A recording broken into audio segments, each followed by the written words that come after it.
know that the opening sentence of an 11 plus creative writing story can make or break whether they get high marks or not? Yes, it's so obvious when you have marked the hundreds, probably thousands or nearing the thousands of creative writing stories that I have marked for students over Geek School Tutoring's 10 years of existence. I'm going to show you how to craft a powerful story starter that hooks the examiner, the people marking the exams, immediately. Stay until the end of the video because I'm going to share 3 ready-to-use opening lines at the end of the video.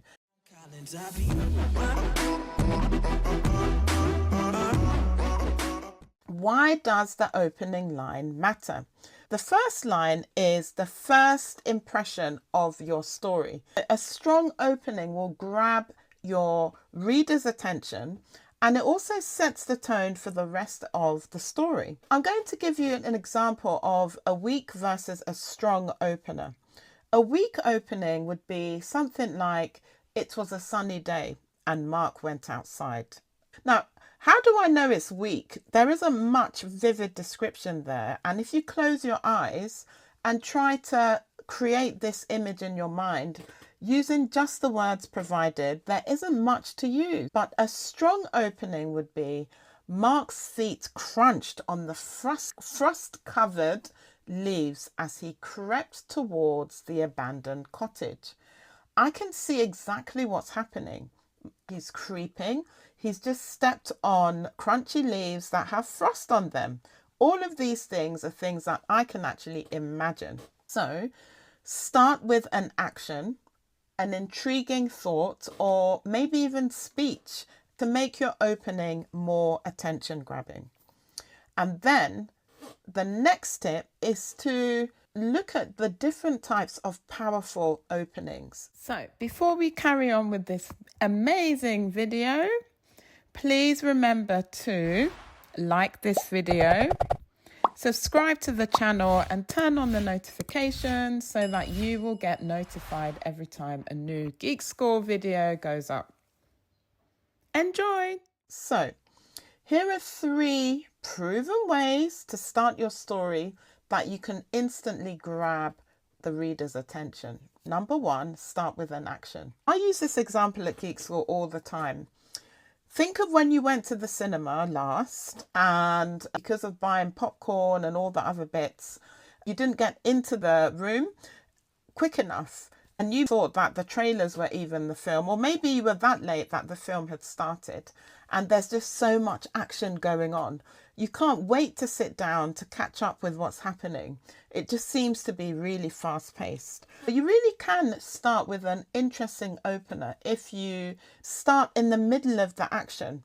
So writing a story doesn't mean you start from the beginning of the day. And this is something that many students get wrong. They think that the beginning has to involve waking up, having breakfast, and all those boring things that are not worth writing about. Skip all of that and get right to it. So an example would be, "The branches snapped under Emma's feet as she sprinted through the forest."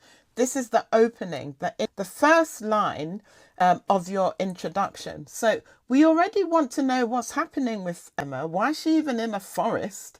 And why she's sprinting through the forest. So you've grabbed the reader's attention immediately.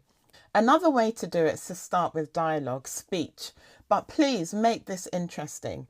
Don't do a he said, she said type of dialogue. Nobody ever wants to read that, okay? A good dialogue opener could be something like, "Do not open that box," the old man whispered, or shouted, or screeched. That's intriguing. Another way to do it is to basically make a good statement. Make the reader curious about the statement. "No one had ever returned from the cave until now." We wonder what's changed, number 1. What cave is this? And what happens to people when they go to the cave, okay? These all grab the reader's attention and they get the reader thinking. We want to know more, and that is the sign of a good opener. I'm going to give you a challenge, and the challenge is to write an opening line using each of these techniques. So just to run through the techniques again, you can start with an action, start with dialogue, and start with a statement. So I want you to try that. A third tip is to avoid cliches. We don't want things that are really cheesy, okay? Some openings are just used too often, and you can tell that especially badly tutored children have been given a list of openings and all of them regurgitate the same openings. This is a real bugbear of mine, because the idea of creative writing is that you create something or you put your twist to it, basically. Don't just rewrite what you've been given at school, etc. You need to personalize it. If you don't, your work will go in the pile of not very exciting, not very creative, and we really want to avoid that. So openings like, it was a dark and stormy night. I woke up and it was all a dream. No, it wasn't. You just can't be bothered to write something unique, and it shows. What you really want to do is to think of something unique, something different, and it sets your story apart. This is why it's really important to practice writing so that you get used to creating your own openings and so on. So think about what the most exciting way that your story could start, basically, and start from that line of thinking. Don't spend too long on it because you need to get writing, but just try and think like that each time. Now, I did promise a bonus tip and I'm going to share that.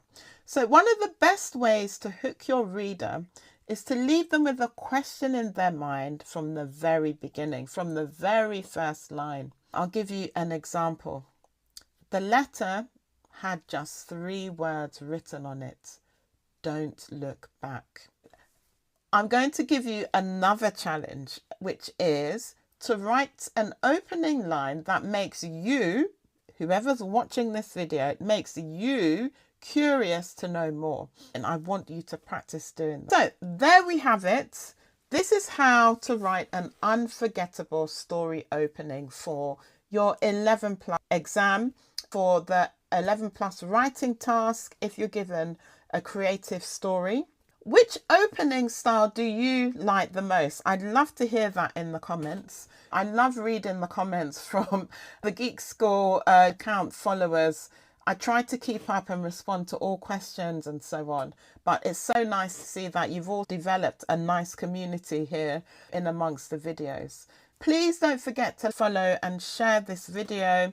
Subscribe to the channel so that you can get more of these tips. I've got loads of videos like this planned, and yes, and of course check out our website geekschool.co.uk and our website that's actually dedicated to creative writing, which is 11plusessay.co.uk, where you're going to get more tips, loads of free prompts, and access to our amazing courses to help with writing. Bye.